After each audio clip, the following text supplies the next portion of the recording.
in here I've known since I was under 13. And some of you ladies work for me. And I just cannot believe how we've grown up and how we've developed as human beings and people and how much we can do. And so when I talk about I appreciate the women's role in society and it seems that their expectations are to be greater and fewer resources are provided for them to community, it's true. I don't have daycare in my company. I have women having babies every week, it seems like. Heather, I just had to get that out. Honestly, it complicates things. I got to fix that. Well, we're going to fix that. We're going to fix that. But my point is, you know, it's not built for, we just need to do a better job. And so your roles are huge. Your roles are to come, in my company, I can speak specifically, you have to be there on time and enjoy your job and hit your deadlines, and it all has to work. And then I'm sure you go home and there's probably some laundry to do, and the sink's probably full of some things, and the yard's probably not picked up, and the kid probably back-talked a little bit. And you know, I just know. I'm just not going to pretend. And so as an employer or a leader, you need to be aware of those things. And I just want to commend you for being super special. And so your role is everything. And that's what I'm talking about there. So it's incumbent as me as a leader. It's incumbent as you as a female leader in this community to understand those things about that component as well.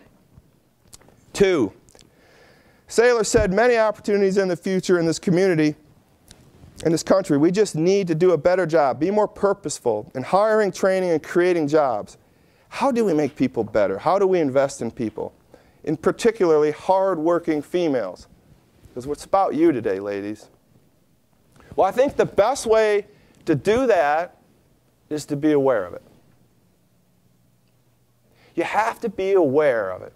You have to be aware that you want to be better. You have to be aware that, you know, if you go into my company, there's a big sign, and it says, do you want to be average?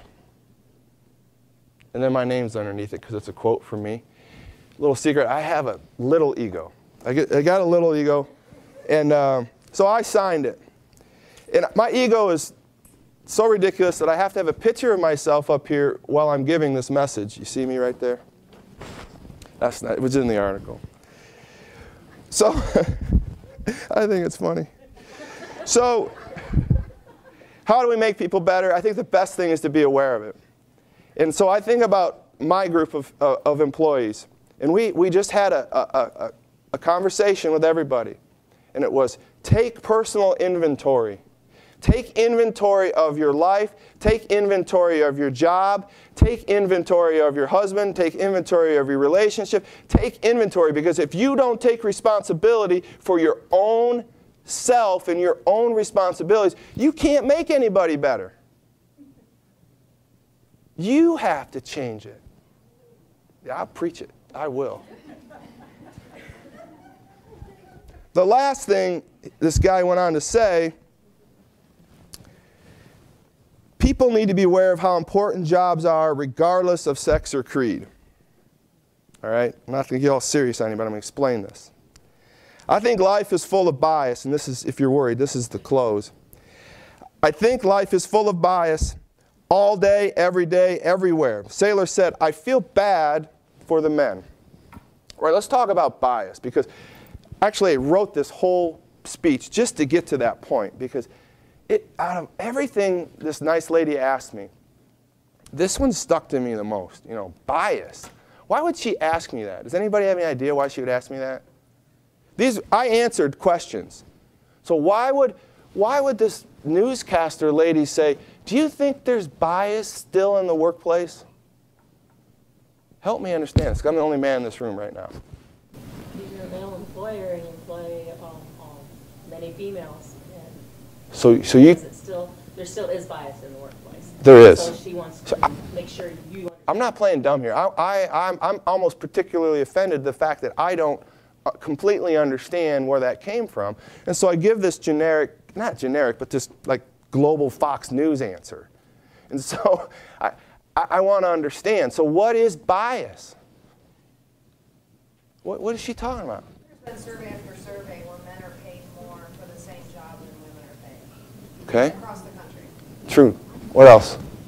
Also, it's generally felt by men, mostly of a certain age, unfortunately it's about my age, that women are not as smart and don't have the capability to be as smart. So we're talking about like 40-year-old men? Oh, bless you. I don't know. What? I get it. Give me one more. Give me one more example of bias, so I can actually close this meeting and get Kathy Hill with a C up here. Presence, power. Okay, so, all right. Let me just say this real quick. Yeah. Bias in the workplace. I started my career at 19 years old after I got my undergrad at IBM Corporation. Back in the 70s, an African-American female at a male technology, male-dominated industry, that's bias in the workplace. Okay, so You that. can imagine what I went through. Yeah, so you've got 3 interviews to their 1 interview, or you don't get there. You got to go through these things. Okay, so that's almost discrimination. Yes. So let's talk about bias, because I really got a point here. Bias, discrimination, all these shuns, all add up to me as motivation. Because here's the deal. She asked me about bias, and I'm like, bias? Bias is everywhere. It's not just with women. Come on, ladies, get over it. I'm sorry. I'm just going to tell, I paid for the podium. Get over it. Change it. Bias or discrimination is motivation. You have to look at things differently. If you just sit here and don't walk out this door and change the way you think about your life, then this seminar has been somewhat of a waste. It's motivation. Nothing changes without bias. We wouldn't all be sitting here if we didn't want to collect each other.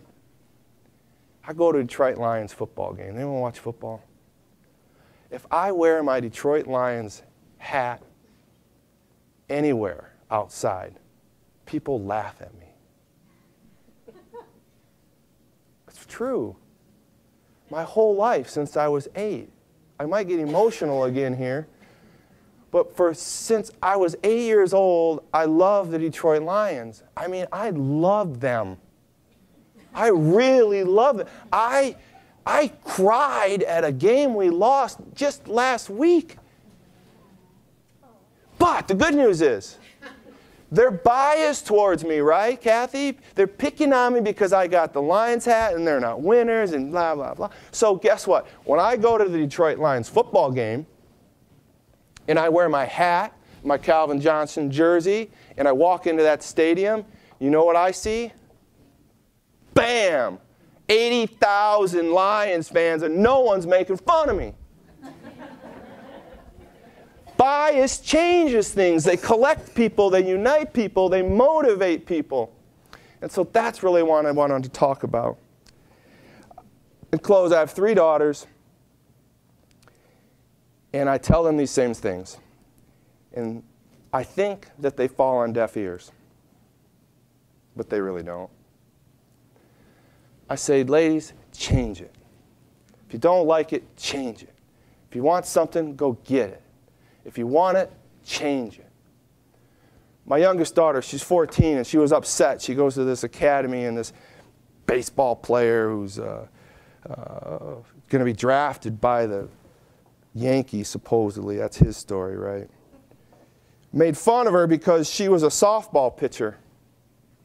And she said, Dad, that's not right. I said, no, it's not right. It's biased. I didn't use that word, but it fits right now. It's biased. You need to change it. Don't come to me, you change it. 2 days later, I get a phone call from the principal at the high school, or the academy. I'm like, oh, okay. Your daughter came into my office today, and she needed $5. I said, yeah, John, she called me for that too. I was in Sarasota. I couldn't get it. Is everything okay? He goes, I think so. She came back 20 minutes later and gave me 10. I said, what in the world is going on? He goes, evidently some boy from the baseball team who's going to the Yankees said something about she couldn't pitch. I said, yeah. So the whole school went out there, and she said she'd strike him out in 6 pitches. And I said, oh. He goes, yeah, so he had to pay her $10. She paid me back. She struck him out in 5. Change it, baby. Yeah. Right? My middle daughter, Kendra, super sensitive, super everything. Tough growing up and trying to find herself. And she said, Dad, I just don't know. I just don't know what I want to do. I just want to help people. I said, change it then. Change it. She's in Africa for a year, spreading the gospel. Cool stuff. My oldest daughter had a little baby boy, and she named him Saylor. And super great kid. Super awesome daughter. She works for me now, us now. And she said, Dad, I don't like living in this apartment. I don't like it. I said, change it. She went down, she hired a mortgage guy and a realtor. She's got 3 men running all over the community, and she just bought a house. So I just want to commend all of you. I think you're going to have a great seminar. I think you're all going to change it. Kathy Hill, what are you going to do for us?